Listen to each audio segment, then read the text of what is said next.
ओ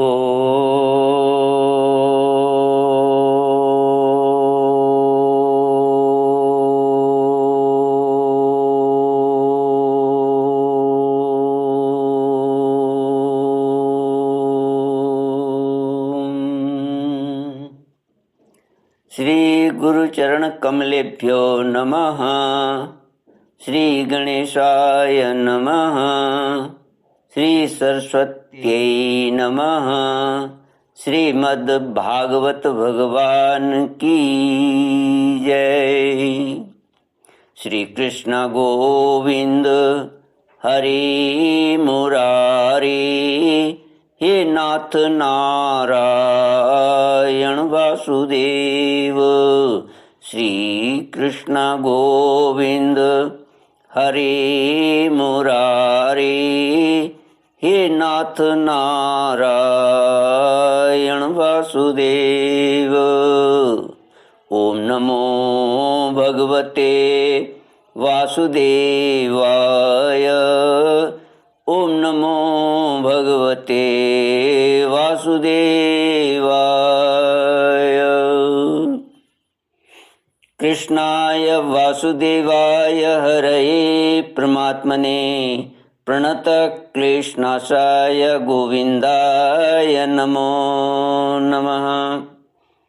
सच्चिदानन्दरूपाय विश्वोत्पत्त्यादिहेतुवे तापत्रयविनाशाय श्रीकृष्णाय वयं नमः। सच्चित आनंद स्वरूप परमात्मा जो सृष्टि की उत्पत्ति, पालन और श्रृंगार करता है तथा जीवों के आध्यात्मिक, आदि दैविक, आदि भौतिक तापों को नष्ट करने वाले हैं, अर्थात जीवों के मानसिक, शारीरिक और भौतिक दुखों को दूर करने वाले हैं, उन श्री कृष्ण भगवान को हम नमस्कार करते हैं। श्री कृष्ण गोविंद हरे मुरारी, हे नाथ नारायण वासुदेव। श्रीमद् भागवत एकादश स्कंद चतुर्विंशोऽध्यायः। श्री भगवानुवाच अथ ते संप्रवक्ष्यामि सांख्यं पूर्वैर्विनिश्चितं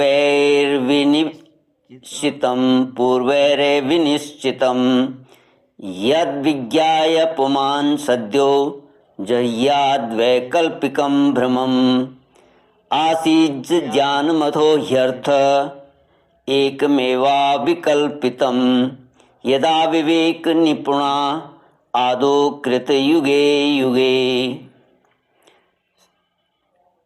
11वां स्कंद 24वां अध्याय। भगवान श्री कृष्ण कहते हैं, सांख्य योग है।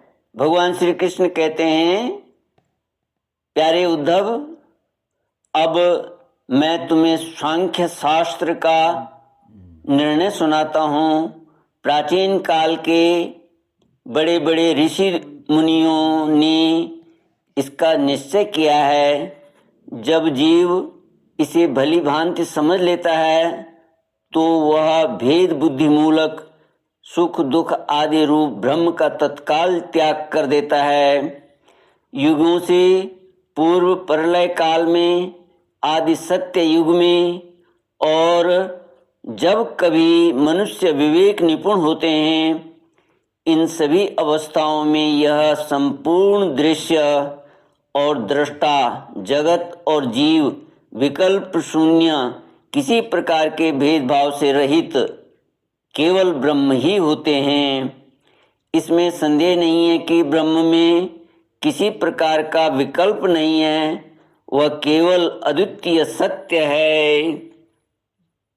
मन और वाणी की उसमें गति नहीं है, वह ब्रह्म ही माया और उसमें प्रतिबिंबित जीव के रूप में, दृश्य और दृष्टा के रूप में दो भागों में विभक्त सा हो गया। उनमें से एक वस्तु को प्रकृति कहते हैं, उसी ने जगत में कार्य और कारण का रूप धारण किया है। दूसरी वस्तु को जो ज्ञान स्वरूप है पुरुष कहते हैं।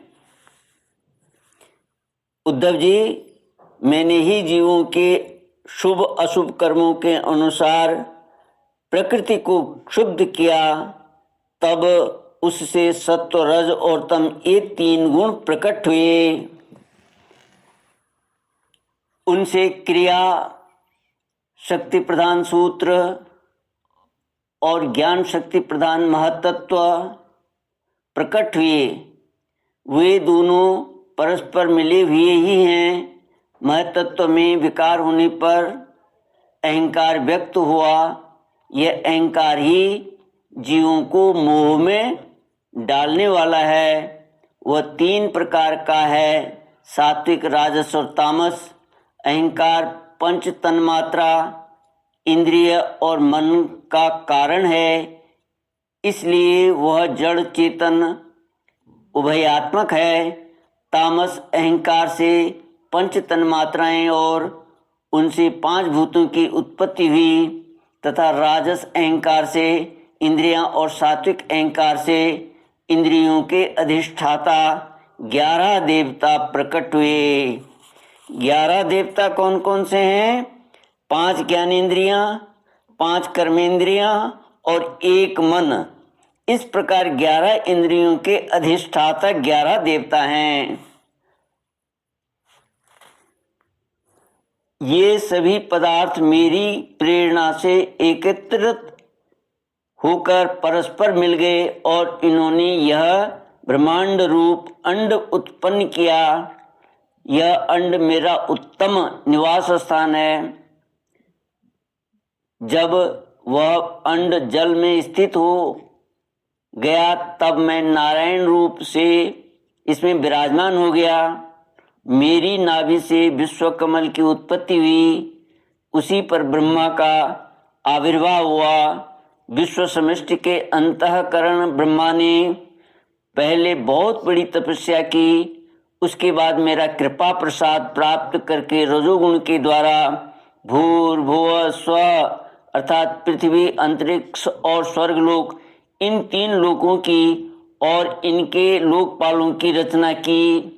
देवताओं के निवास के लिए स्वरलोक, भूत प्रेत आदि के लिए भूवरलोक, अंतरिक्ष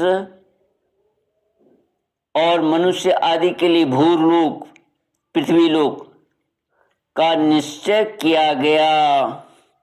इन तीनों लोकों से ऊपर महरलोक, तपलोक आदि सिद्धों के स्थान, सिद्धों के निवास स्थान हुए। सृष्टि कार्य में समर्थ ब्रह्मा जी ने असुर और नागों के लिए पृथ्वी के नीचे अतल, बितल, सुतल आदि 7 पाताल बनाए। इन्हीं तीनों लोकों में त्रिगुणात्मक कर्मों के अनुसार विविध गतियां प्राप्त होती हैं। योग, तपस्या और संन्यास के द्वारा महरलोक, जनलोक, तपलोक और सत्यलोक उत्तम गति प्राप्त होती है तथा भक्ति योग से मेरा परम धाम मिलता है। यह सारा जगत कर्म और उनके संस्कारों से युक्त है। मैं ही काल रूप से कर्मों के अनुसार उनके फल का विधान करता हूँ। इस गुण प्रभाव में पड़कर जीव कभी डूब जाता है और कभी ऊपर आ जाता है। कभी उसकी अधोगति होती है और कभी उसे पुण्यवश उच्च गति प्राप्त हो जाती है। जगत में छोटे, बड़े, मोटे, पतले जितने भी पदार्थ बनते हैं, सब प्रकृति और पुरुष के संयोग के, प्रकृति और पुरुष दोनों के संयोग से ही सिद्ध होते हैं। श्री कृष्ण गोविंद हरे मुरारी, हे नाथ नारायण वासुदेव। जिसके आदि और अंत में जो है वही बीच में भी है और वही सत्य है। विकार तो केवल व्यवहार के लिए की हुई कल्पना मात्र है। जैसे कंगन कुंडल आदि सोने के विकार और घड़े सकोरे आदि मिट्टी के विकार पहले सोना या मिट्टी ही थे, बाद में भी सोना या मिट्टी ही रहेंगे, अतः बीच में भी वे सोना या मिट्टी ही हैं। पूर्ववर्ती कारण महतत्व आदि भी जिस परम कारण को उपादान बनाकर अपर अहंकार आदि कार्य वर्ग की पुष्टि करते हैं, वही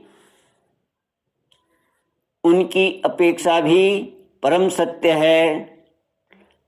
तात्पर्य यह है कि जब जो जिस किसी भी कार्य के आदि और अंत में विद्यमान रहता है वही सत्य है। इस प्रपंच का उपादान कारण प्रकृति है, परमात्मा अधिष्ठान है और इसको प्रकट करने वाला काल है।